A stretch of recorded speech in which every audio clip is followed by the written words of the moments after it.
Je voulais d'abord, mesdames et messieurs, vous expliquer les raisons pour lesquelles la Fondation pour l'innovation politique a voulu organiser cette matinée, les raisons de fond.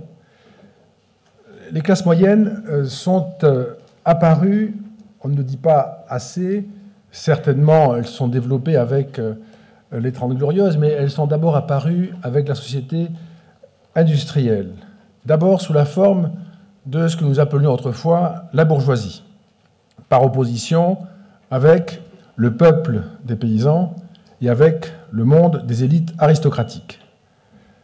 Les classes moyennes ont ensuite augmenté considérablement en nombre, accueillant les membres des groupes sociaux engendrés par le développement de la société industrielle, puis de la société post-industrielle. L'émergence des classes moyennes marque la modernisation d'une société. Le développement de la classe moyenne signifie l'enrichissement économique, l'émancipation culturelle et la démocratisation de ces mêmes sociétés. L'existence des classes moyennes semble répondre à une sorte de loi de tripartition du corps social.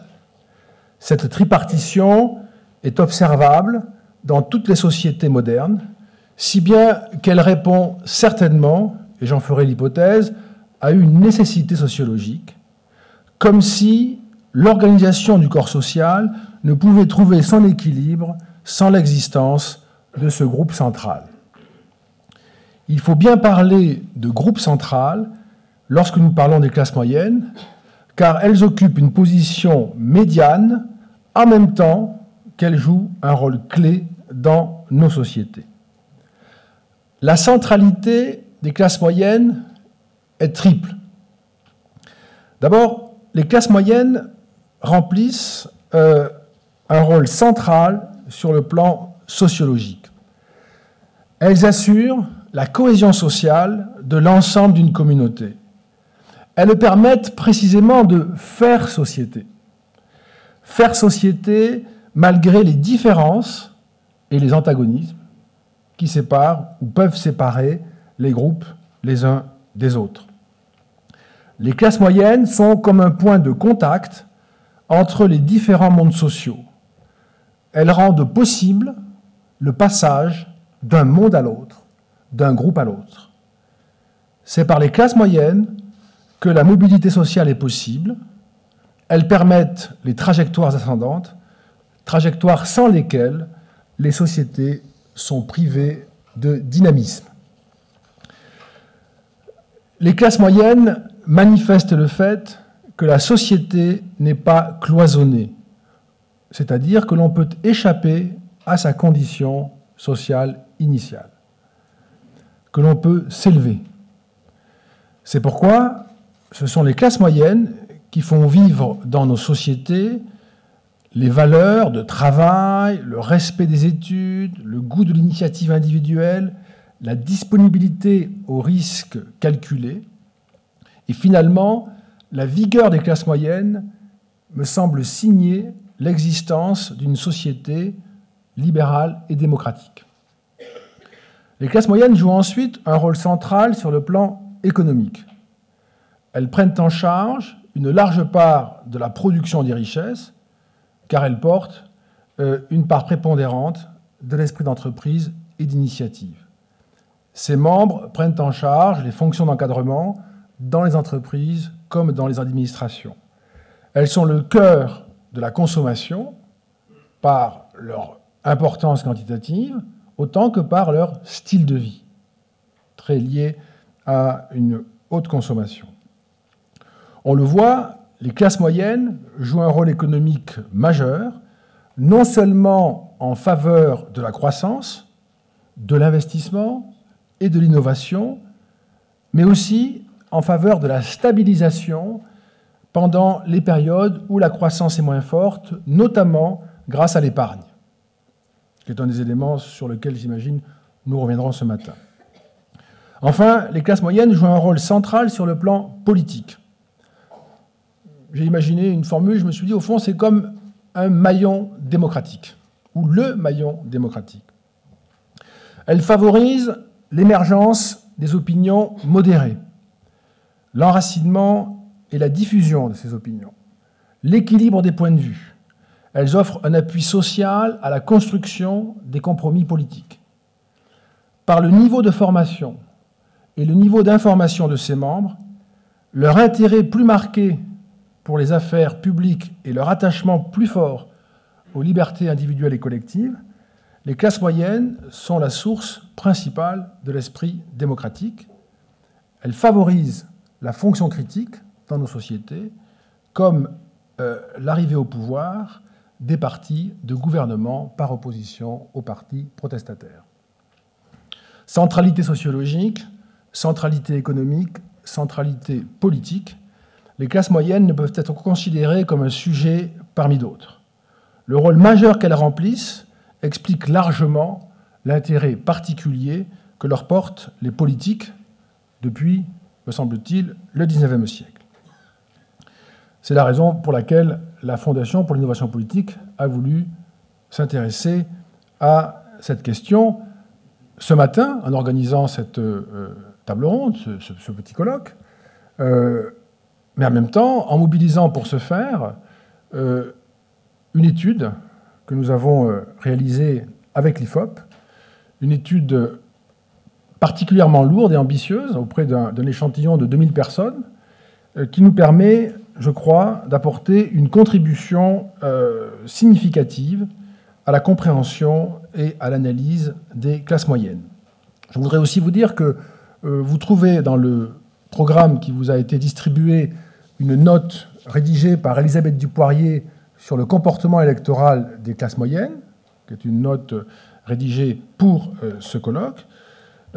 Nous verrons au cours de la matinée 3 micro-trottoirs pour donner, je dirais, un visage à ces classes moyennes et écouter leurs réactions. Ce micro-trottoir a été réalisé par Pierre Guénoun et Alexis Benoît.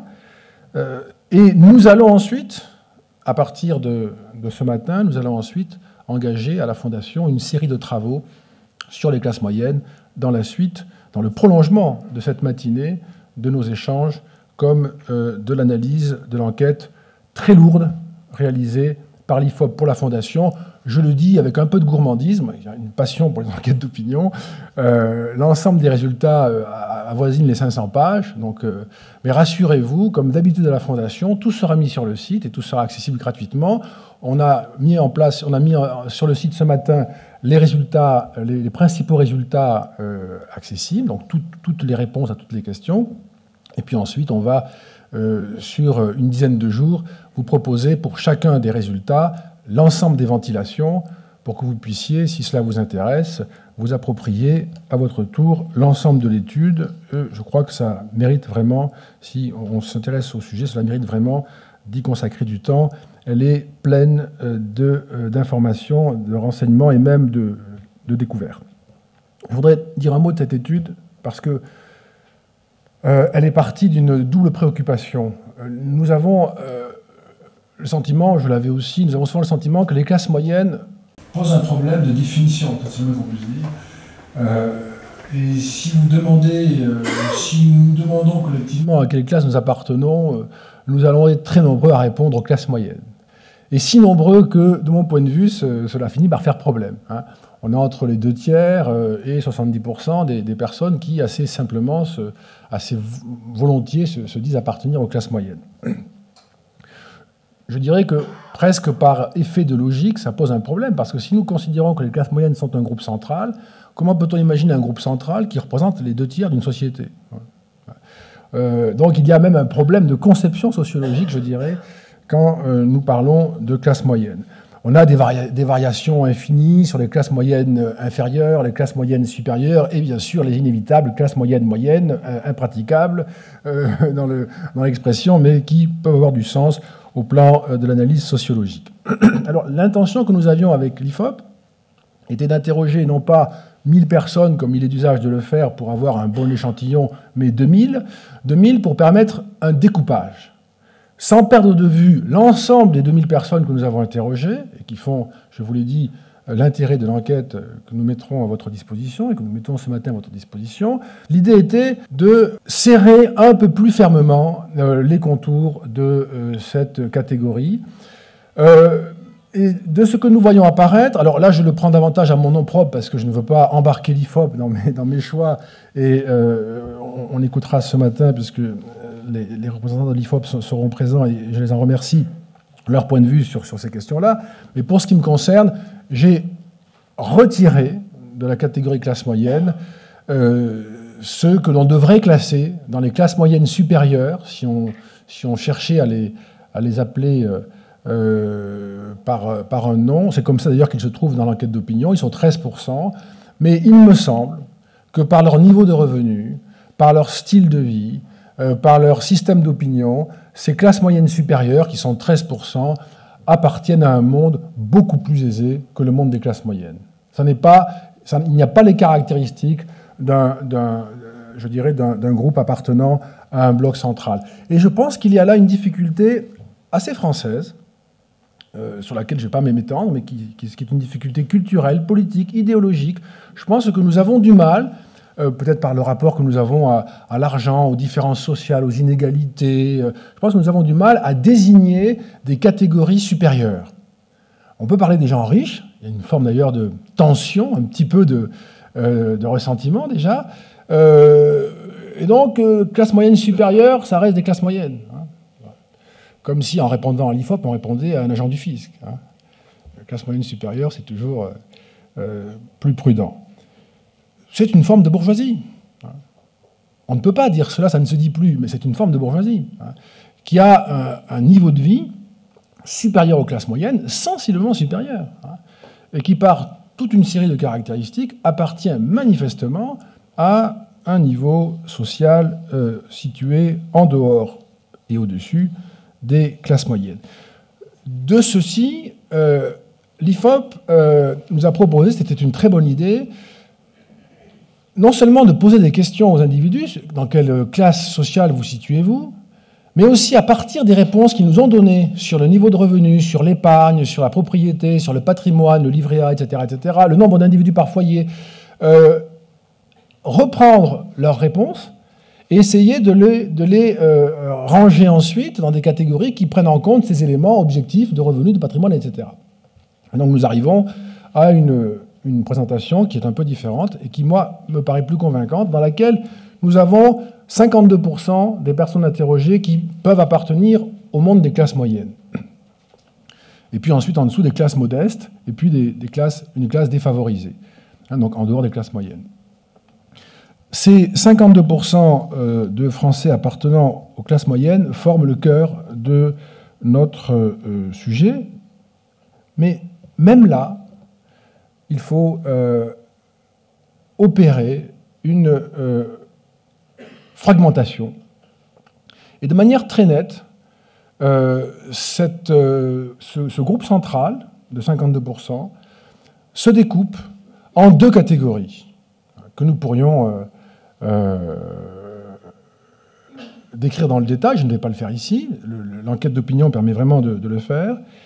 Il y a une strate supérieure et une strate inférieure. Ces deux strates composant, pour être clair, les 52% que sont les classes moyennes authentiques, réelles, si je puis parler en ces termes pour essayer d'être clair. Ce sont deux blocs, à peu près d'un poids égal, qui ont également des niveaux de vie assez différents, des systèmes d'opinion sensiblement différents, et sur certaines questions très différents, des attentes, des craintes qui ne sont pas exactement les mêmes, et par toute une série de raisons, là, on justifie l'utilisation du pluriel classe moyenne, même lorsque l'on arrive à isoler plus clairement ce bloc central de 52% de Français. Et pour ne pas être trop long, je voudrais simplement essayer de caractériser chacun de ces blocs. En tout cas, il y a un point qui m'est apparu comme caractéristique.